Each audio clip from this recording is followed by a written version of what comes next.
नमस्कार, सुप्रभात प्यारे साथियों, कैसे हैं। उम्मीद है सब ठीक ठाक होगा, अच्छे होंगे और अच्छी तरीके से आप लोग पढ़ाई भी कर रहे होंगे। तो हम लोग लेकर के आ रहे हैं क्रैश कोर्स सीरीज के अंतर्गत क्लास 12th में पूछे गए पिछले साल का क्वेश्चन लेकर के हम लोग आ रहे हैं, जिसमें हम लोग ये डिस्कशन करते हैं कि पिछले साल किस प्रकार से क्वेश्चन पूछा गया था और उसी प्रकार किस तरीके से उस क्वेश्चन का हम लोग आंसर अच्छी तरीके से लिखेंगे। तो आज क्रम को बढ़ाते हुए लेकर के आ रहे हैं video number 3, crash course class 12th का वीडियो नंबर 3, जिसमें आज हम लोग देख रहे हैं पहला क्वेश्चन, विद्युत द्विध्रुव क्या है तथा विद्युत द्विध्रुव के कारण किसी भी स्थिति में विद्युत विभव का मान ज्ञात करें। याद रहे, जो भी क्वेश्चन हम लोग देख रहे हैं सारा का सारा लॉन्ग टाइप क्वेश्चन ही देख रहे हैं, इसी से आपको 2 मार्क क्वेश्चन भी बन जाएगा।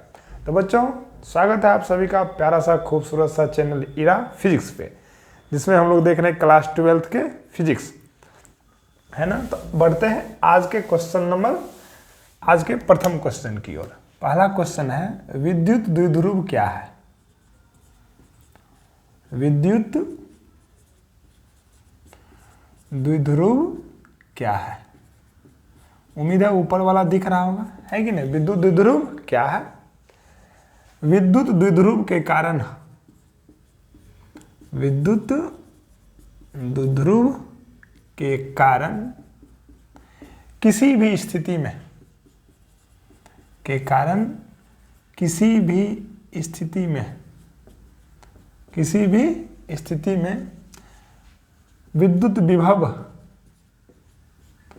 विद्युत विभव का मान ज्ञात करें, है ना बच्चों। तो बढ़ते हैं इसके, मान लीजिए ये क्वेश्चन पूछा है, मान लीजिए क्या क्वेश्चन पूछा हुआ है और इसके आंसर को किस प्रकार से लिखेंगे उसी को हम लोग देख रहे हैं, है ना। तो इसे आप लोग क्वेश्चन बैंक का सीरीज भी बोल सकते हैं और क्रैश कोर्स भी बोल सकते हैं, जिसमें केवल और केवल हम लोग इंपॉर्टेंट क्वेश्चन का चर्चा कर रहे हैं। तो सबसे पहले बच्चों लिखते हैं उत्तर दे करके, विद्युत द्विध्रुव, है ना। इलेक्ट्रिक डायपोल क्या होता है, जब दो समान परिमाण किंतु विपरीत प्रकृति के आवेश को एक दूसरे से अल्प दूरी पर रखते हैं ना, तो यही युक्ति क्या कहलाता है, विद्युत द्विध्रुव, है ना। तो देखते हैं, पहले लिख लेते हैं, उसके बाद डायग्राम से इसको देखेंगे। जब दो समान परिमाण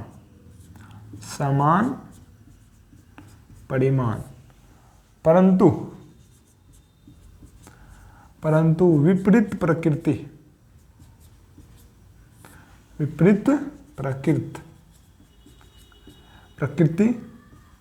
के दो आवेश को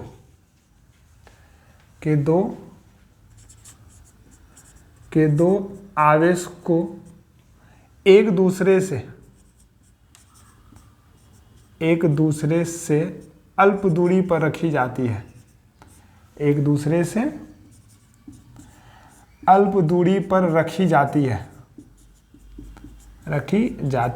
तो यह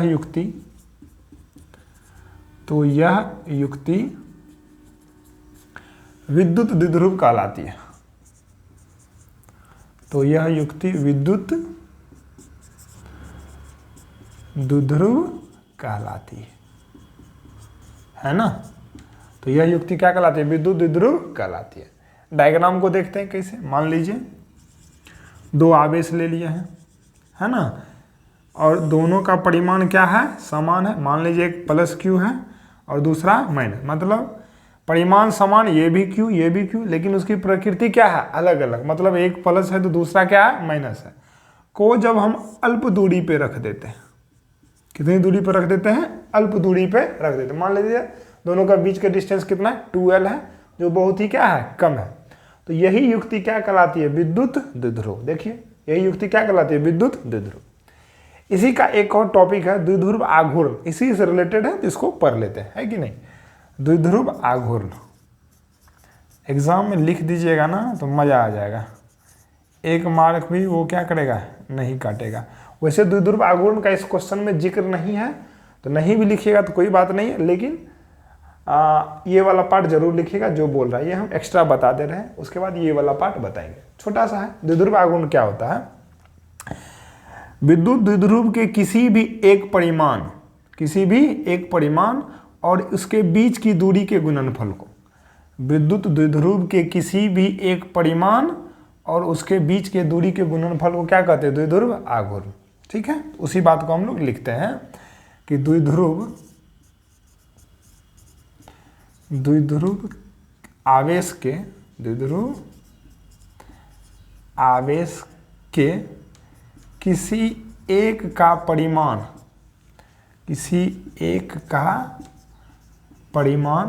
और उसके बीच की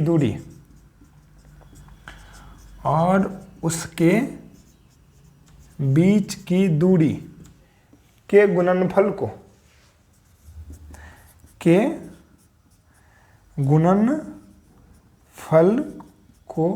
द्विध्रुव आघूर्ण कहते हैं।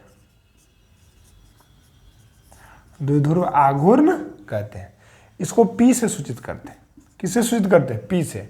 द्विध्रुव आघूर्ण कहते हैं। और यह है सदिश राशि, इसीलिए हम इस पे के साथ लगा देते हैं तीर का निशान।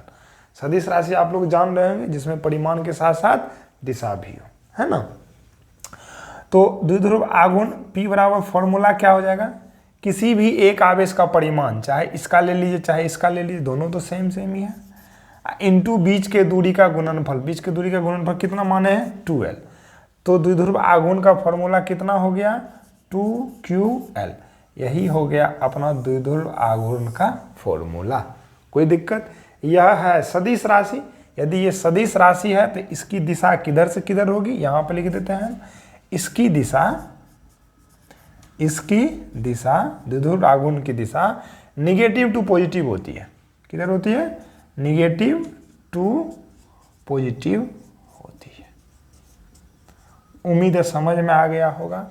और यदि SI मात्रक की चर्चा करें, SI मात्रक, तो क्या हो जाएगा? आवेश का SI मात्रक कूलॉम और लंबाई का SI मात्रक मीटर। तो क्या हो जाएगा? Coulomb into metre. Coulomb into metre है कि नहीं? Coulomb into metre. ठीक है बच्चों, उम्मीद है यहां तक समझ में आ गया होगा द्विध्रुव और द्विध्रुव आघूर्ण। आप लोग स्क्रीनशॉट लेकर के लिखिए। अब देखते हैं इस वाले पार्ट को, द्विध्रुव के कारण विद्युत क्षेत्र की तीव्रता। तो बच्चों अब देखते हैं द्विध्रुव के कारण किसी भी स्थिति में विद्युत विभव। ठीक है, वैसे तो 3 स्थिति होता है। यदि ये वाला स्थिति जान लीजिएगा तो सारा स्थिति बन जाएगा, और यही पूछा ही जाता है और यही इंपॉर्टेंट भी है। तो देखते हैं। तो उस प्रूफ को देखने से पहले हम लोग डायग्राम को बनाते हैं, है ना। तो डायग्राम ध्यान से देखिएगा। देखिए मान लिए कि द्विध्रुव है, मान लीजिए ये क्या है? एक द्विध्रुव, है ना। ठीक, ये हो गया +Q और ये हो गया -Q, और इसके बीच की दूरी कितनी है? 2L, और ये है मध्य बिंदु O। यदि बीच की दूरी 2L है तो इसको आप L और इसको L मान सकते हैं, यदि ये मध्य बिंदु है तो, है ना। और इसके मध्य बिंदु O से ध्रुवीय निर्देशांक मध्य बिंदु O से ध्रुवीय निर्देशांक r, पे कोई पॉइंट P स्थित है। r, पे कोई पॉइंट कौन स्थित है? P स्थित है। इसका निर्देशांक कितना है? r, इसको बोलते हैं ध्रुवीय निर्देशांक, जिसपे इस द्विध्रुव के द्वारा हमको विद्युत विभव का मान क्या करना है? निकालना है। ध्यान से सुनिएगा जो भी हम बोल रहे हैं, ठीक है ना। जिसपे इस द्विध्रुव के कारण विद्युत विभव का मान निकालना है। ठीक, ध्रुवीय निर्देशांक बोलते हैं जिसमें दूरी के साथ साथ क्या हो? कोण हो।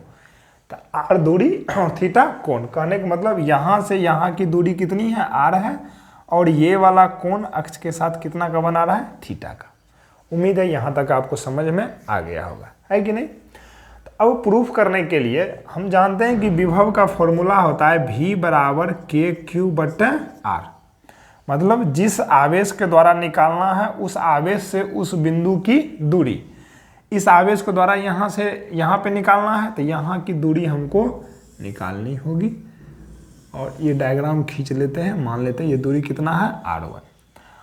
इसके द्वारा भी तो विभव लगेगा, तो दूरी चाहिए यहाँ से वहाँ की, तो हम मान लिए ये क्या है, सीधा नहीं हो रहा, लेकिन आप लोग भावनाओं को समझिएगा, है कि नहीं। और ये दूरी कितनी हो गई, r2, ये दूरी कितनी हो गई, r2। ठीक है बच्चों, अब देखिए प्रूफ करना है तो थोड़ा मोड़ा कंस्ट्रक्शन करना होता है कि नहीं। तो हम क्या करते हैं ना, यहां से इस पे एक लंब खींच देते हैं, यहां से हम इस पे क्या खींच दिए, लंब, और इसको आगे बढ़ा के और यहां से इस पे एक हम क्या खींच दिए हैं, लंब खींच दिए। ठीक है ना, ध्यान से देखिएगा कैसे कर रहे हैं। नामकरण कर लेते हैं, मान लिए ए बी एक द्विध्रुव है, ए बी एक क्या है, द्विध्रुव है। पॉइंट पी पे निकालना है, ओ हो गया, इसको मान लेते हैं हम लोग एन, और इस बिंदु को मान लेते हैं हम लोग एन डैश।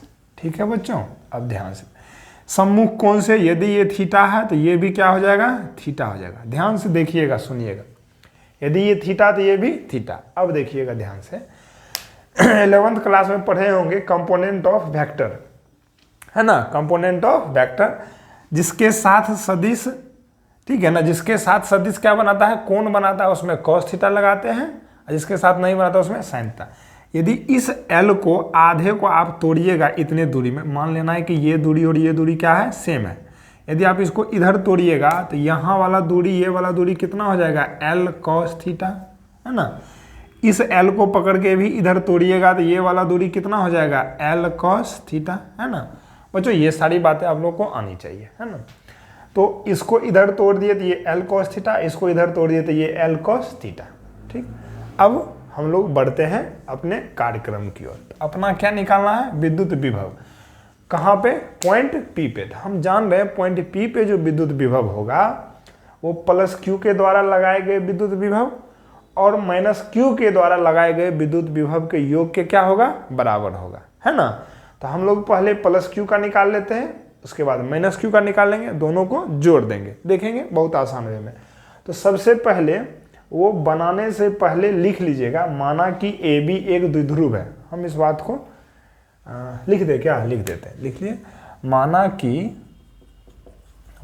कि AB एक द्विध्रुव है, माना कि AB एक द्विध्रुव है, जिसके मध्य बिंदु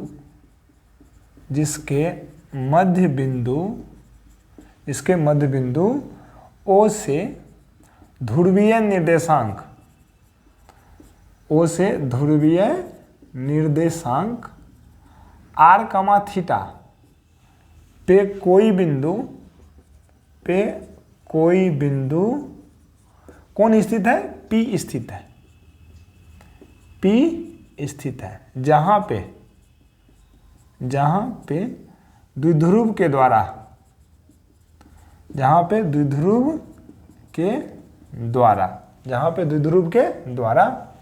विद्युत विभव ज्ञात करनी है, जहां पे द्विध्रुव के द्वारा विद्युत विभव ज्ञात करनी है। ठीक है बच्चों, चलते हैं, अब चलते हैं अपने स्टेप की ओर, है ना। नेक्स्ट आराम से अब चलेंगे। प्लस Q आवेश के द्वारा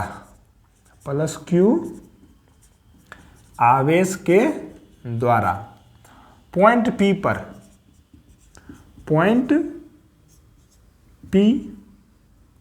पर विद्युत विभव, उसको मान लेते हैं क्या है वो, V1, क्या मान लेते हैं उसको, V1, है ना। तो कितना हो जाएगा, हम जानते हैं फॉर्मूला होता है K इंटू Q बट्टे R, मतलब दूरी, मतलब KQ बट्टे R। R की जगह यहाँ पे कितना है दूरी, R1, कितना हो गया, V1 बराबर KQ बट्टे R1, है ना। उसी प्रकार से हम लोग निकाल लेते हैं माइनस Q आवेश के द्वारा पॉइंट P पर विभव, उसको मान लेते हैं V2, है ना। तो V2 बराबर क्या हो जाएगा, V2 बराबर K इंटू माइनस Q बट्टे कितना, R2। ठीक है ना, यहां तक ये बात समझ में आ गई, है ना। अब निकालते हैं पॉइंट P पर कुल विभव, पॉइंट P पर मतलब बिंदु P पर, इतना तो हिंदी लिख सकते हैं, पॉइंट P पर कुल विभव पोटेंशियल, कुल विभव V बराबर हम लिख सकते हैं V1 प्लस V2। कोई दिक्कत नहीं, होना भी नहीं चाहिए, आसान है। V बराबर KQ बटा R1, K इंटू Q बटा R1। V2 का मान कितना है? KQ बटा R2, लेकिन ये किस में है? माइनस में। ये किस में है? माइनस में। तो हम जान रहे हैं ये प्लस माइनस क्या हो जाएगा जुट करके, क्या होगा जुट करके? KQ बटा R1 माइनस KQ बटा R2। उम्मीद है यहाँ तक आप लोगों को समझ में आ गया होगा। ठीक है, देख लेते हैं, नीचे तक दिख रहा है ना? हाँ दिख रहा है। यदि यहाँ तक समझ में आ गया तो बच्चों अब अपना अगला मकसद क्या है, थोड़ा सा यहाँ पे बस मकसद पूरा करना है कि अपने को R1 का मान निकालना है और R2 का मान निकालना है। यदि ये दोनों मान निकल गया तो यहाँ पे सब्स्टिट्यूट कर देंगे, वही अपना क्या आ जाएगा? आंसर हो जाएगा, है कि नहीं? अब देखिए R1 और R2 निकालने की विधि कैसे निकालेंगे, बहुत ध्यान से देखिएगा।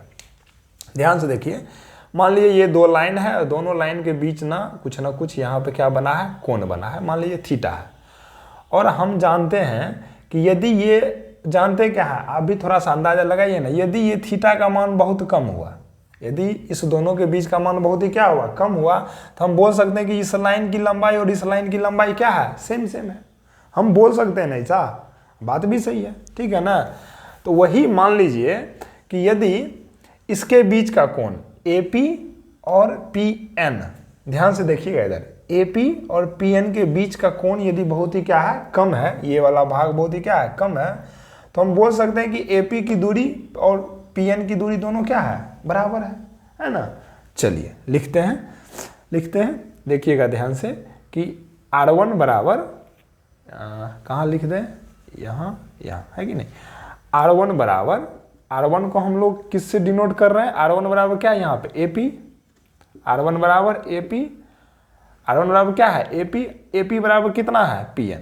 ऐसा लिख सकते हैं, है कि नहीं? R1 बराबर AP बराबर PN, है ना? अब ध्यान से देखिए, इस PN को मतलब यहाँ से यहाँ की लंबाई को आप ऐसे तोड़ के लिख सकते हैं OP प्लस ON। इसको क्या लिख सकते हैं आप? OP प्लस कितना? ON, ऐसे लिख सकते हैं ना, है कि नहीं? और गौर से देखिए, अब यहाँ पे लिखते हैं, नहीं तो उधर वो वाला पार्ट, PN बराबर क्या लिख सकते हैं? बोलिए, OP प्लस ON, है ना? यही क्या है? R1 है। अब देखिए, तो R1 का वैल्यू कहाँ पर हो गया? OP का मान कितना है? O से P का मान कितना है? R। ON का मान कितना है? ON का मान कितना है? L cos theta, L cos theta. तो R1 का वैल्यू कितना हो गया? R1 का वैल्यू हो गया R plus L cos theta. उसी तरीके से सेम टू सेम देखिएगा, यदि अब R2 की बारी आ रही है तो R2 बराबर कितना है? R2 को हम लिख सकते हैं PB। R2 को क्या लिख सकते हैं? PB। ध्यान से देखिएगा, यदि इस लाइन और इस लाइन के बीच का दूरी, ये वाला बीच का कोण बहुत क्या हो? कम हो, तो हम बोल सकते हैं कि यहाँ से यहाँ की दूरी और ये दूरी दोनों क्या है? बराबर है। हम बोल सकते हैं कि PB का मान किसके बराबर है? PN डैश के बराबर है। और हम जानते हैं कि PN डैश को, यहाँ की दूरी को हम लिख सकते हैं इतना माइनस इतना। कहने का मतलब हम इसको लिख सकते हैं OP minus ON dash, OP minus ON dash. मतलब इस दूरी में, इस दूरी को निकालने के लिए आप, इस दूरी को निकालने के लिए क्या किए? इतना में से ये वाला पार्ट घटा दिए तो ये वाला नहीं निकल जाएगा, है ना? तो R2 बराबर कितना हो गया? OP का मान है कितना? O से P का मान कितना है? R है। ON डैश का मान कितना है? L cos theta. था कितना हो गया? R minus L cos theta. ये किसका वैल्यू हो गया? R2 का। तो उम्मीद है बच्चों आपको R1 और R2 निकालने के लिए सीख गए होंगे, है ना? अब हम क्या करते हैं, इसकी जगह R1 और R2 की जगह ये दोनों वैल्यू रख देते हैं। उसके लिए हमको बोर्ड को क्या करना पड़ेगा? मिटाना पड़ेगा। आप लोग स्क्रीनशॉट लेकर के लिखिए। हम तो रखते हैं इसमें V बराबर KQ बट R1 का वैल्यू कितना है भाई? R plus L cos theta, R plus L cos theta. बीच में माइनस है, क्या हो जाएगा के क्यू अब बटा R2 का मान कितना निकाले हैं R minus L cos theta. उम्मीद है यहाँ तक समझ में आ गया होगा। यदि समझ में आ गया है तो एक बात और समझ में आ रहा होगा कि दोनों में के क्यू है तो के क्यू क्या ले लेते हैं कॉमन, के बच गया भाई 1/r plus L cos theta. अब बस कैलकुलेशन है 1/r minus L cos theta. उम्मीद है समझ में आ रहा होगा, है कि नहीं। v बराबर के क्यू इंटू इसका क्या ले लेंगे एलसीएम, लघुत्तम भाई ले लो, क्या हो जाएगा r plus L cos theta into R minus L cos theta, है ना। ये प्लस वाला कट गया, ऊपर क्या हो जाएगा माइनस वाला, है ना। और ये माइनस वाला कट गया, ये बीच में माइनस, ऊपर क्या हो जाएगा प्लस वाला। एक स्टेप यहीं पे हम कर ले रहे हैं। जब इस माइनस को इससे गुना करेंगे, है ना, तो ये वाला पार्ट क्या हो जाएगा माइनस में, ये वाला पार्ट माइनस में, और ये प्लस माइनस क्या हो जाएगा माइनस। उम्मीद है समझ में आ गया होगा, है ना। नहीं तो एक बार और लिखना पड़ता। ये r और ये r क्या हो गया कैंसिल, तो v बराबर कितना हो गया K Q into minus L cos theta, L cos theta कितना हो गया 2l कॉस थीटा।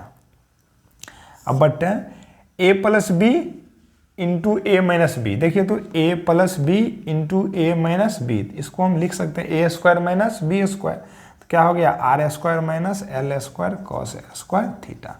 उम्मीद है यहाँ तक आप लोग को समझ में आ गया होगा। तो इस वाले पार्ट को हम तुरंत में क्या कर लेते हैं मिटा लेते हैं, है कि नहीं।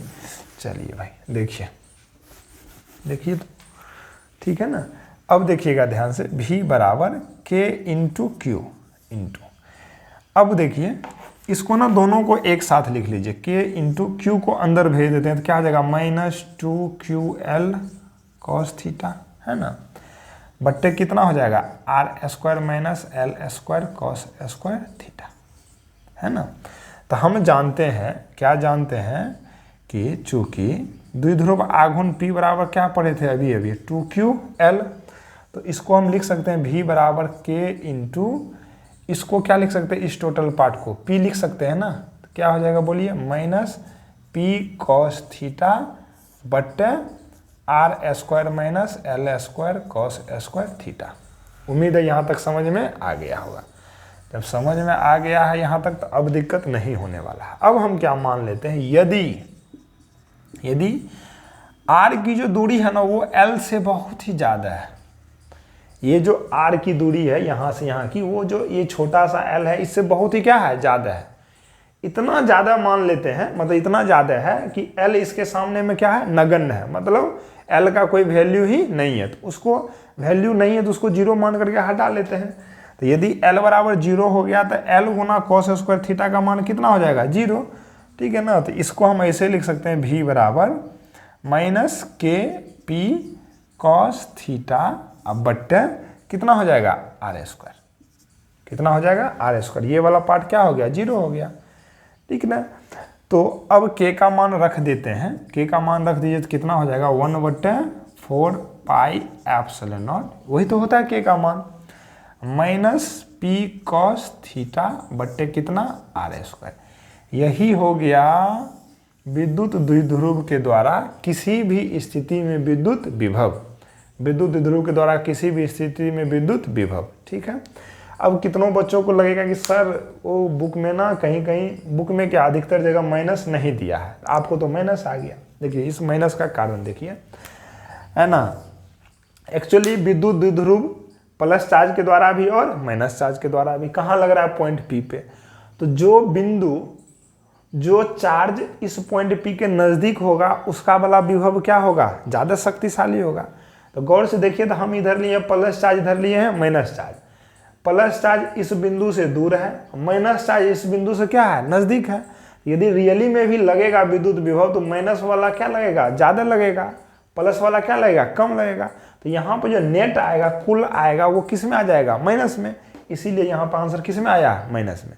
यदि आप लोग आंसर में माइनस भी दीजिएगा एग्जाम में तो उसमें कोई दिक्कत नहीं है। जो बच्चा इस डायग्राम में प्लस यहाँ माइनस दीजिएगा, यहाँ प्लस दीजिएगा, यहाँ उसका आंसर किस में आएगा प्लस में। तो इससे हड़बड़ाने की कोई ज़रूरत नहीं है। यही हो गया विद्युत विभव द्विध्रुव के द्वारा किसी भी स्थिति में बहुत ही इंपॉर्टेंट है। अब इसी को देख लेते हैं अक्षीय स्थिति में, इसी से हम देखते हैं अक्षीय स्थिति में। अक्षीय स्थिति में केस 1 करके, है ना, ये पूछा नहीं है, जस्ट फॉर जानकारी यदि पूछे तो। अक्षीय स्थिति का मतलब हो गया कि अक्ष पे, यदि अक्ष पे है तो हम थीटा का मान कितना बोलेंगे 0 डिग्री। तो भाई यहाँ पे v बराबर 1/4 pi epsilon not into P cos theta की जगह कितना डिग्री 0 डिग्री, अब बटे कितना r² कॉस 0 का मान कितना 1, तो v बराबर कितना हो गया 1/4 pi epsilon not into minus है तो लगा दीजिए माइनस p अब बटे कितना r²। कोई दिक्कत नहीं, ये हो गया अक्षीय स्थिति में। यदि आपसे पूछ दे निरक्षीय स्थिति, केस 2 करके लिख दीजिएगा। केस 2 कौन सा स्थिति, निरक्षीय स्थिति। तो निरक्षीय स्थिति में देखिएगा ध्यान से, निरक्षीय स्थिति मतलब थीटा बराबर कितना डिग्री 90 डिग्री। निरक्षीय मतलब इसके जस्ट ऊपर में यहाँ पे, अक्षीय मतलब इसके जस्ट इधर, इसके जस्ट इधर मतलब कितना डिग्री 0 डिग्री, जो कर लिए। निरक्षीय का मतलब इसके जस्ट ऊपर यहाँ पे मतलब कितना डिग्री 90 डिग्री।